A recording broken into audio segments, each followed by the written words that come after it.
incredible. And put whoever designed those in charge of rebranding I tweeted the that. Dallas Stars. That's I said whoever made these needs to be in charge of the fucking jerseys. This is your brand right here. Make it street graffiti shit, and that goes fucking insane. There's not enough sports teams that lean into like a street graffiti type of thing, and I think it looks awesome. I think it looks great. It goes against like our lean into the Texas sort of thing. Yeah, but it is at least like it's identifiable, it's cool, it's unique, and very, very palatable. And I love the green, and this is amazing. Yeah.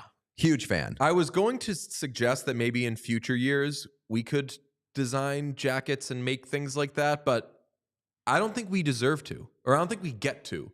And not to say like, gotta fuck players and be in a relationship and blah, blah, in order to get one of these things. But damn, don't you want to be part of it? Yeah. Don't you want a fucking WAG jacket? We should make WAG jackets for anybody who's been on the show.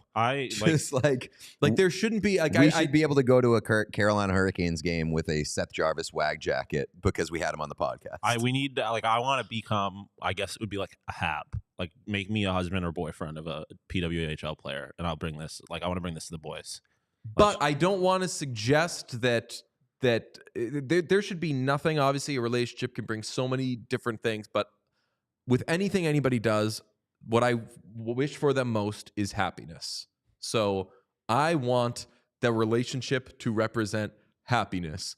However, I look at it and I'm just fucking so jealous because the relationship represents happiness and they get to wear cool jackets. Very, very jealous. I want those things. Listen, I will rock one hell out of a PWHL, throwing a random team out there, Minnesota HAB jacket if anybody wants to.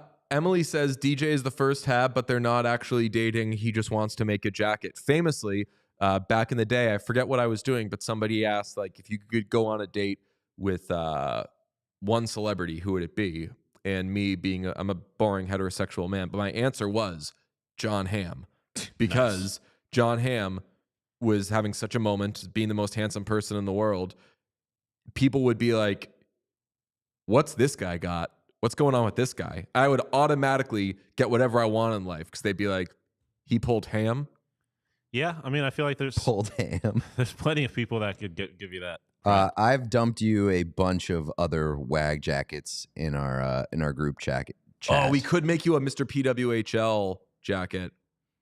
There are some really good ones this year, and every team seems to be getting in on this trend. Could you give me Islanders, Sean? Yeah, the Islanders are in there. It's gonna take a second. Yeah. Okay. There's also in Slack. There's a list of all of them. If you just want to like screen grab and scroll through the thread I sent. A little screen share action. Yeah, that'll be easiest. That works. Jets the Jets jackets, they have the puffer jackets. I am a big fan of those.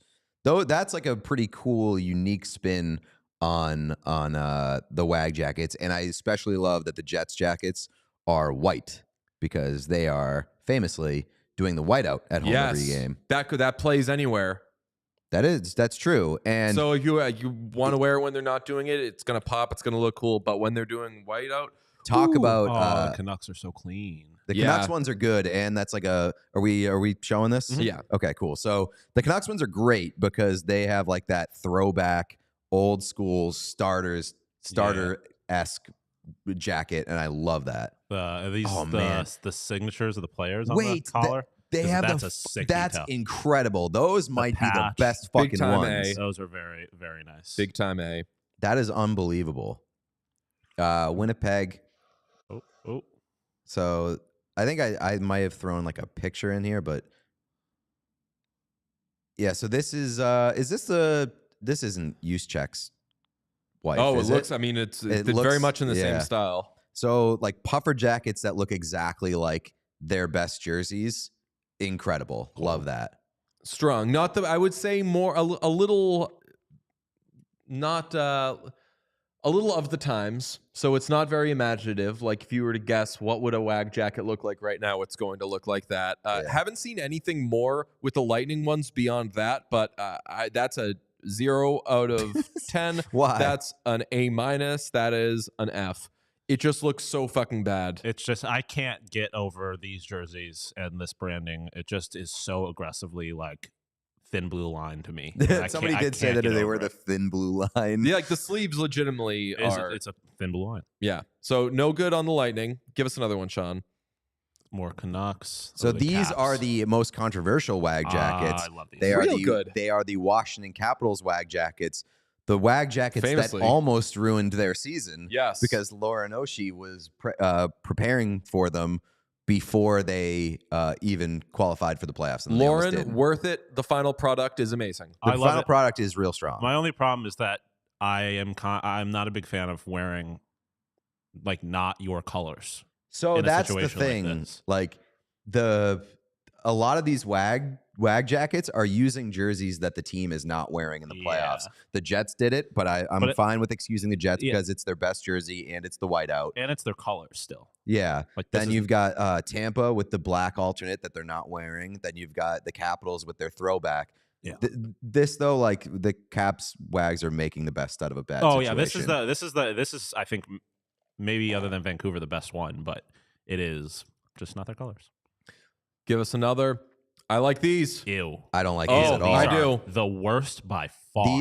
These have big high school Yes. cheerleading. Yes, they did it with Iron craft project. Listen, Yeah. they Iron look on. like they were made at Michael's and they are tacky as fuck, which is what the Carolina Hurricanes should be about. That's fair. That's on brand, I That's guess. So on brand. That is definitely on brand. With the matching Jordans. It's not good. It's embarrassing. Okay. So I think we agree, honestly. This is Out on them. oh, these stink. Also bad. These stink. This These is stink. I don't like them. Same kind of vibe, high they're- school project. They're trying. They're failing. I don't they're think failing. that They're effort trying. is They're not. When This you is their reputation. This has big bedazzling energy. like at this Florida Panthers were presumably doing better. money is not an object here, and I get that time was a little bit. No, you're the Florida Panthers. You knew we were going to be in the playoffs. they knew they for were in the months. playoffs. Yeah. You got to do better than this. I know what we should do. We should make bingo jackets. This is also not their first go. So, like, this is not uncharted territory for the Florida Panthers. They made it to the Stanley Cup final last year. Not to Gotta have a go better at effort than that. the woman who's sending these tweets, but that's giving those a 9 out of 10 is crazy. Yeah, no. You don't need to do those because that's not what they're using. Yeah, no. That was a fake out. Okay, give me Islanders. These are controversial. Why? I think that these understand the assignment so fucking well. Yeah. They're uniform. They are I like the island bold. detail on the sleeve. I like the design. I don't like the names and numbers on the back because they just seem like a little bit goofy and arts and craftsy. Like they need the trim on the back. Like they need to look like the jersey numbers and names. That's my only complaint. I think the front is great. The back, not amazing. Yeah, I agree with that. Like the names are too goofy and cartoonish. Ooh, These ones love them. rock. Love the them. Predators ones, they got like the what do you want to call it? Like so they have hoodies which are kind of like a Drew House little play on the Drew House logo. And then they got the furry coats, the sheepskin coat or whatever it is. Sherpa? Yeah, that looks awesome. The script names Big on the fan. back are very good. That's really good. Yeah, I like very, that they very give them the tasteful. option to go jacket or hoodie. I mean, the very Predators, tasteful. we haven't done anything yet with the Predators. We will at some point, but like the Predators just usually do shit right. Mm-hmm. Well, not I their like their uniforms. Their aesthetic. uniforms stink. This is the picture you were referencing, I think. Yeah. So like that works, but It's it just works very because it's nondescript. it doesn't work for WAG jacket purposes. It works for fashion purposes. Yeah, it doesn't look bad. I just don't like. You're going to a sporting event. Lean in to like that's why I like the Islanders ones. They're bright blue and orange. Those are your colors. Like lean into that. You're there as a fan. I Lean want to into the do colors. some sort of like chaos jacket partnership. The purpose of a WAG jacket is not to be nondescript or Exactly. subtle. It That's is what- supposed well, to be in your face. That's what I said yesterday. I am a WAG. Yeah. That's the purpose of a WAG jacket, and I don't think that the Oilers ones achieve that goal. Someone argues that the WAG jacket, the Oilers one, works because the person wearing it is a beautiful person. It doesn't hurt.